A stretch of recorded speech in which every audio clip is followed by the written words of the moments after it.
Hi, my name is Eric Little, and I'm so excited that we continue to be able to connect via blog and via video. I started my blog, What's Love Got to Do with It? Um, and I've been kind of carrying us for the last couple of entries, and I've been talking about love and lust and how to tell the difference between love and lust. And I kind of feel like I kind of moved ahead of myself, and I kind of want to rewind a little bit.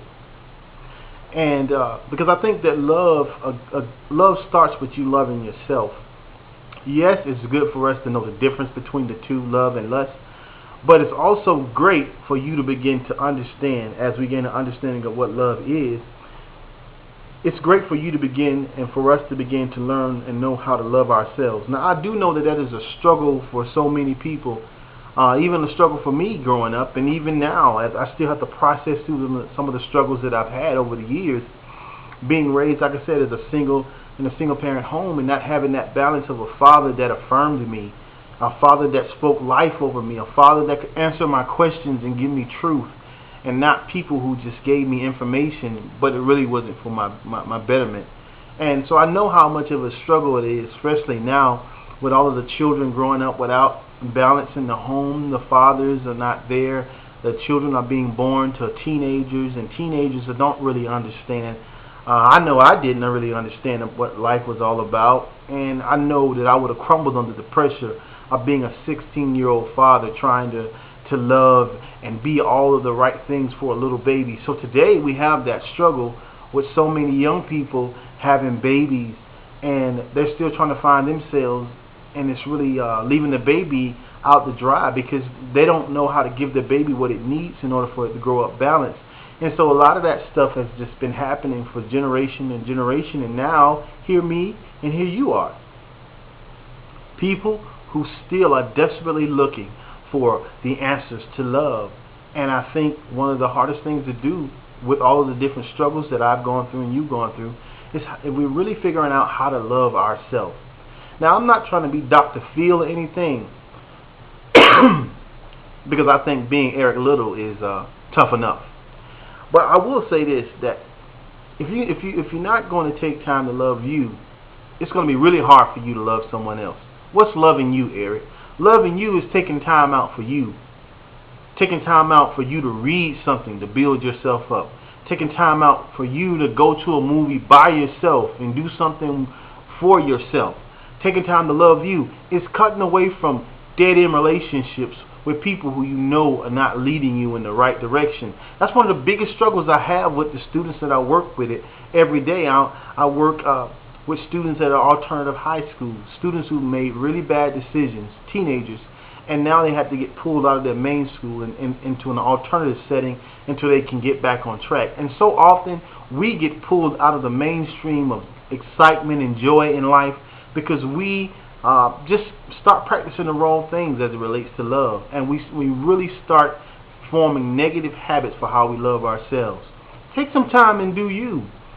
That doesn't mean cut yourself off from the world, but take some time to start figuring out what you like, what's important to you, where you want to go in life, what's your vision, what's your passion, what's your dreams. Because if you don't take time to analyze that, you're going to find yourself chasing after other people's dreams, living and sacrificing your life to bring forth the dreams and aspirations and the desires of other people, and you are living with a huge, huge hole and deficit in your own life. It's a movie that I saw, just got finished showing my students, called Lean On Me. And in that movie, it was a scene with a mother who had a 16 or 15-year-old daughter who became pregnant. That mother also was pregnant at 15. And because she was a 15-year-old mother, when the child became old enough to begin to do things for herself, the mother started pushing that child away.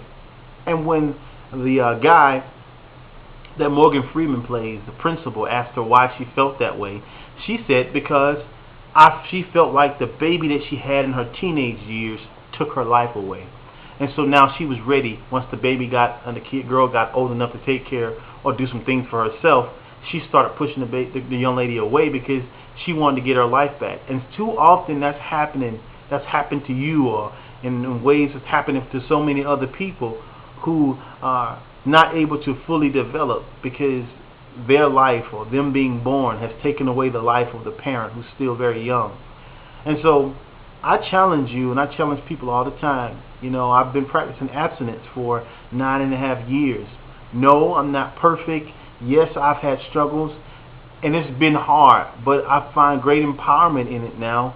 I didn't see the joy where it was going to lead me, but I'm so excited where I am right now because I took time to love myself to cut me off from things that was going to take away or move me away from where I wanted to be in life. I knew I wanted to be married and not have children. I knew that I wanted to graduate from college. I knew that I did not want to contract HIV, and I knew that I wanted to write books and I wanted to be a motivational speaker. I knew that for a very long time. Even in grade school, I knew that. So part of me loving me was making sure I made changes in my life and didn't let people get in my way of me becoming who I desperately wanted to become. Me being a cycle breaker in my family of men who live controlled by their sexual drives and live womanizing women and handling them in ways that wasn't right. I chose to make a difference in my life and to love me enough to pull away from negative things that were not good for me. But like me, you too have to make some decisions. You have to make some decisions about you, where you want to go, and how you want to begin to love you. I know I can't answer all of the questions, and I'm not trying to be an answer-all to you who watch this video. But if you're going to love anybody, start with loving you. And another aspect of loving you is having that relationship or seeking after a relationship with God through Christ Jesus. So there it is in a nutshell. If we're going to move forward in this thing called love and really figure out what love's got to do with anything and everything, we have to start making sure that we're loving ourselves enough to cut away from things that we can no longer afford to tolerate. But I want you to follow along with my blog, and please feel free to leave comments. And if you would like to tap into my website, I also have other empowering things on there as well. And it's ericlittle77.com, www.ericlittle77.com. And my blog is www.uncensoredtruth.ericlittle.blogspot.com. Thank you so much for just hanging out with me. And continue to follow me on my blog, man. I really look forward to us communicating and staying connected. Peace.